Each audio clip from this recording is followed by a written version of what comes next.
In economics, from the actor's subjective position, and in regard to the future, we could also say from a prospective viewpoint, because prospective means concerning what is yet to be made, we can affirm that a law of tendency exists, according to which the longer the time period involved in an action, that is, the greater the number and complexity of its stages, the more valuable that action's results or the end the actor is attempting to achieve. I repeat,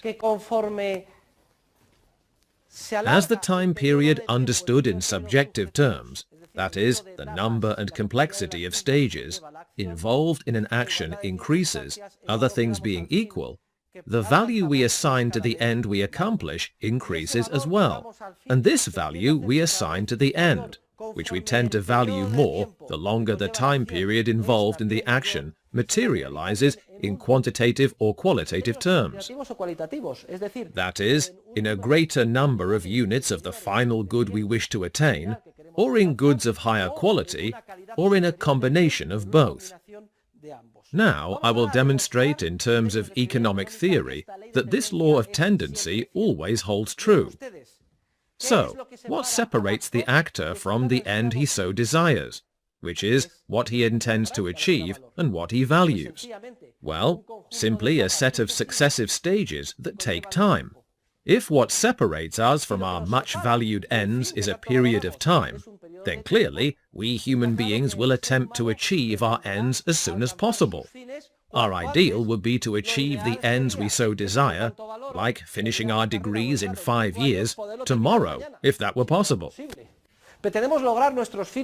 We seek to accomplish our ends as soon as possible, precisely because as soon as possible means the sooner the better. If I aim to achieve an end as soon as possible, because what separates me from my end is a set of stages which I must gradually complete, and which make up the time period involved in the action, then I will be willing to postpone the achievement of my end only if I believe that by lengthening the time period, I will achieve an end of greater value. If I do not think that postponing my end will lead to my attaining an end of greater value, I will always choose a shorter action. So it is clear that from a prospective viewpoint, human beings often decide to undertake actions which take more time, and they postpone the achievement of their much-desired ends, but only because they believe that by doing so, they will achieve more valuable ends. You all could have decided not to get a bachelor's degree, but instead to start working immediately, or enter a shorter program, maybe get a vocational degree in just a year or two. Why did you not do that? Why did you embark on an action which requires 4 or 5 years before the end is achieved? Precisely because you subjectively value much more highly the end you are working toward than the end you could achieve with a shorter action, going to work immediately and not getting a degree, or entering a degree program of a shorter duration. So, I have demonstrated the law of tendency. We all act in such a way that if we postpone the accomplishment of ends, that is, if we embark on actions that will mature in a more distant future, it is only because we believe that by doing so, we will achieve ends of greater value. And, almost without realizing it, we have introduced the essential category in capital theory, namely, the law of time preference. The law of time preference is a fundamental law of economic science, and it states the following: other things being equal, which economists express using the Latin phrase ceteris paribus, keeping all other things the same, other things being equal, the actor prefers to satisfy her needs or achieve her ends as soon as possible.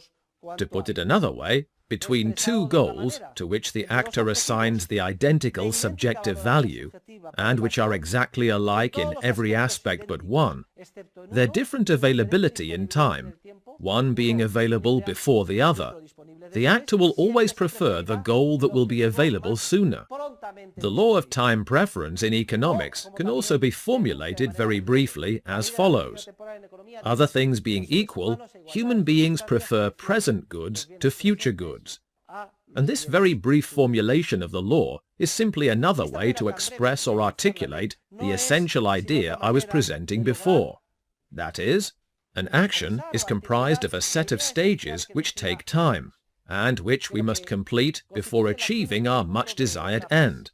And, therefore, since what separates us from the end we desire is a time period, we wish to achieve our end as soon as possible.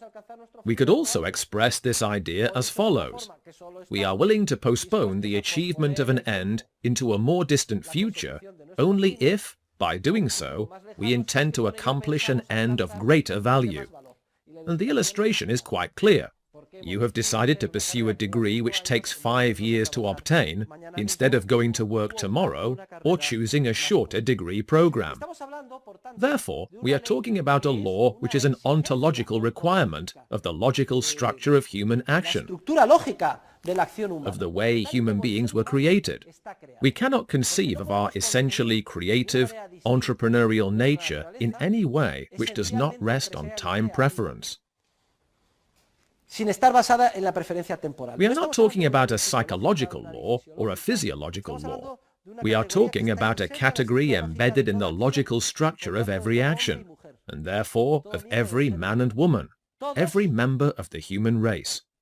We all base our actions on the law of time preference.